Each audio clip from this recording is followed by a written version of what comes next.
feel like everybody knows what's up, right? The big news that announced yesterday. I put it out first. Katie Day copied me, so that's why we brought her on the channel. The big news that Zillow pauses home buying as tech-powered flipping hits snag. I'm sure y'all have done the same thing and watched all the commentary surrounding this big news. But I want to hear from y'all before everybody hears my stupid opinions. I want to hear from you. We'll start with Katie because you're on top. How do you feel like this really is going to impact the housing market going forward? I think that's concerns. I think people are concerned that this news means that Zillow knows something we don't, so a crash is coming, right? So let's go through it. Katie, start with you. So I think it's been interesting. Like the story broke, I think over the weekend, Monday, whatever. And I was just, damn it, Christina. The story broke over the weekend, Monday, whatever. So like that came out on Monday. And then we started to see more and more articles and things come out about it. So like Zillow paused basically because they bought 3,800 homes in Q2. We don't even know how many homes they bought in Q3, probably more, right? And now they're like, oh, geez, we have all of these houses. We've got to get them flipped. We've got to get them turned. We've got to get them cleaned and put back on market, right? So they've got a lot of inventory right now that they need to sell.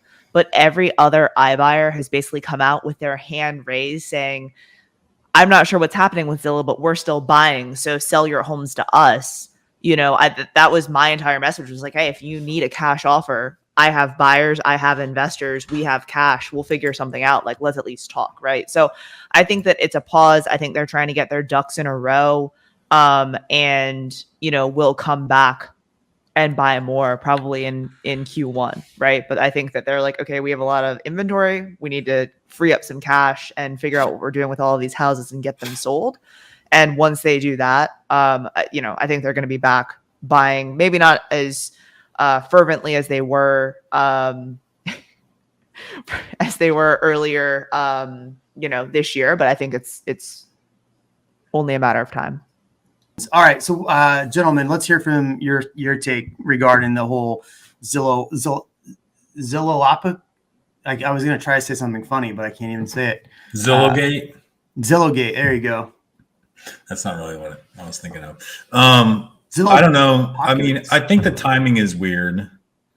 I don't know why the timing right now relative. I think maybe they are seeing a little bit of that same, decreased buying demand that I think we're all seeing, not in a scary way, but it's just a weird time to be announcing that. And their shares did not tumble, by the way. They ended up 2% today for some reason, which is just as indicative of what the market does. There's no way to predict anything that the market does whatsoever, because that seems like terrible news for a company and their stock still went up.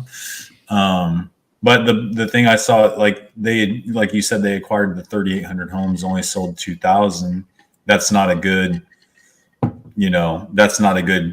net metric, especially if they're realizing the same thing as we are. We can't get people to do the work for make-readies. Because they're all high, apparently. Yeah. According to Christina. According to the Redfin CEO. Yeah. That's something that's really important. I think that people need to differentiate is that Zillow jumped into this market to flip homes. We'll talk about, I have a handful of stories of people who got Zillow offers and were asking me, are these good offers? So we'll get into that. But, it's really hard to flip homes in a really hot market. And then when the market softens at the end, like it typically does in a season, and you're buying 3,800 homes, you bought a little too many to try to flip. It'd be one thing if Zillow was buying to hold, like BlackRock and all these other companies, but they didn't. They bought to flip and still make money. Ian, let's get your take from the Batcave. So I just wanted to check, and it looks like, Zillow's been operating from a negative cash flow for a while, right? And so that has me curious why they've continued to do that and what their plans are, like Kevin said, for the future. Because right now their heaviest competition is what, Opendoor? Yes and no. Few. Yeah, Opendoor for sure. Yeah, but go ahead. Yeah, and Opendoor, they're bleeding cash, but they've got the cash to spend. And Zillow, I don't know if they have the cash to spend according to their financials. So I like the idea that they're pausing for a minute, but I don't know what that means. I don't know that people should go all up in arms because Zillow paused. I agree with Christina saying that they'll be back. They're just pivot. They just have to pivot. Pivot. That's all The that's worst happening. thing, well, they're saying that they can't do make readies. I don't believe anything that in a press release. I don't believe anything that a company puts out in a press release. Just to be honest with you, the reasons why they're just making up some reason. They say that they're doing make readies, and that might be the case. But Open Door, I don't know about you guys. I don't think Open Door really does make ready. They just get it for lesser of a price and throw it back on the market. I showed a couple of homes today, and they were only in this price range and category of homes that I was looking at, which was basically Butte-Kyle, San Marcos.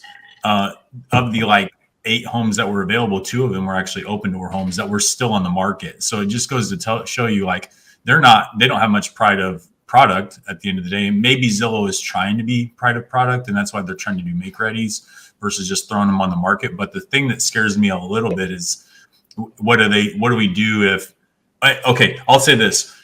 I'm not worried about a company not having the cash to do that, because that means nothing to me. Like, any one of these companies will outlay the cash if they know long-term it's going to gain the market share or whatever the case may be. I'm not worried about that. But what concerns me is, what if they do need the cash pretty quick? Are they just going to unload all these homes on the market at what they paid for them?